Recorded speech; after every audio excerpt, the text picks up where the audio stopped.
Money, money, money.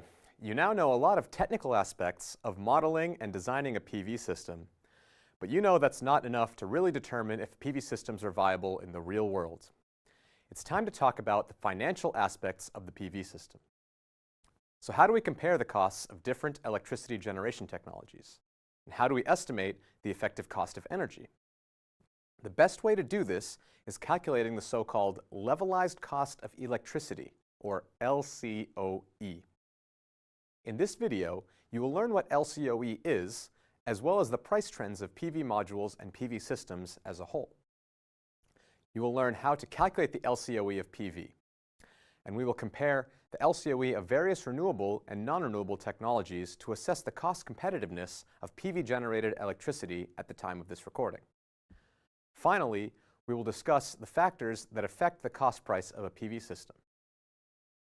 Let's start by defining the levelized cost of electricity, or LCOE. The LCOE is defined as the cost per kilowatt hour of electricity generated by a certain energy system. It is generally used to compare the lifetime costs of projects based on various power sources.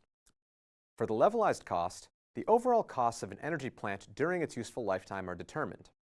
Then, the overall energy production of the plant over its lifetime is determined. Using these two numbers, we can then figure out the LCOE of a given energy system. The calculation of the LCOE can get quite complex, depending on the number of parameters that are taken into consideration.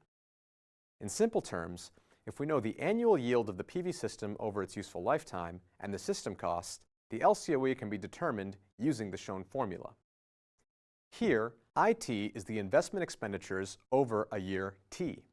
So if the lifetime of the system is 25 years, we take the invested value at the beginning and divide it by 25 if it was paid for all at once. The operational and maintenance costs over the year T are denoted by MT in this equation. FT denotes the fuel expenditure in the year T. And of course for PV, fuel costs are zero since we get the sun's rays for free. ET is the AC yield generated in the year T. R is the discount rate, which is a factor used to discount future costs and translate them into the present value. Finally, N is the financial lifetime of the system. The lifetime of a PV system is generally around 25 years. Let us now look at the LCOE for various utility-scale generation technologies. The levelized capital costs in orange are calculated by using tax deprecation schedules consistent with permanent tax law, which is specific to the region and the technology under study. The fixed operational and maintenance costs are shown in green. The advantage of renewable energy sources are the zero variable operational maintenance costs due to the absence of fuel costs. The variable operational and maintenance costs are shown in blue, which are present in fossil fuels and nuclear generation technologies. The transmission costs are shown in gray, which translate to costs incurred to access transmission lines.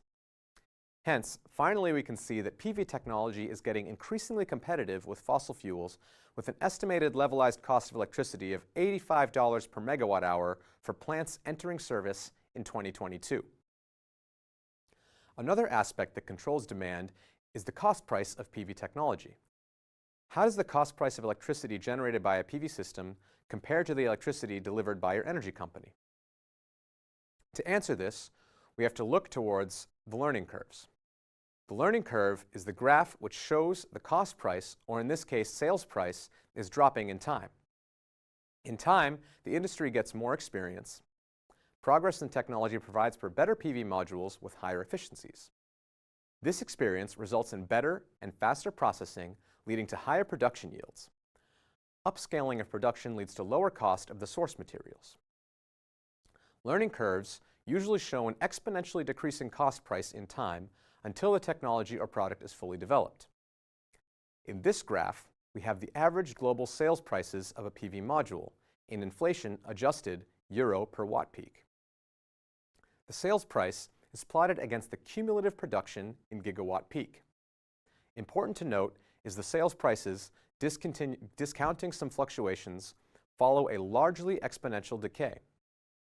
Currently, the average retail price of PV modules is below 30 cents per watt peak.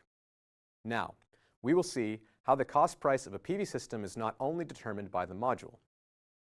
The red dots here show the decrease in the cost price of a complete PV system. As you can see, in the early days of PV technology, the system price was dominated by the module price.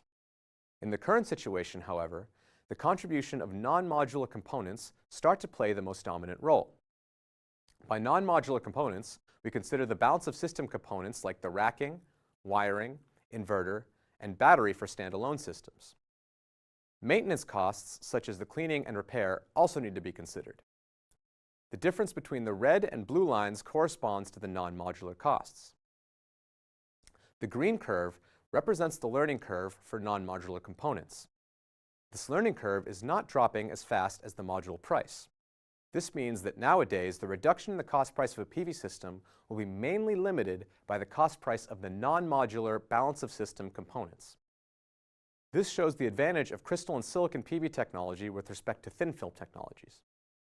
Crystal and silicon modules have efficiencies ranging from 14% up to 20%. Higher conversion efficiencies means higher yields per area. While the non-modular costs per area are the same, the cost price per watt peak of the non-modular cost will consequently be lower for modules with higher conversion efficiencies. In this video, I discuss the concept of levelized cost of electricity and how various factors can affect the effective cost price of PV systems. For the producer, the levelized cost is a valuable indicator of the cost competitiveness of a certain energy technology. It is also a good price point indicator since the producer will have to sell the power at a price greater than the levelized cost for the system to be profitable. In the following videos, we will discuss how the levelized cost of electricity can be used to study the cost competitiveness of PV and study grid and socket parity.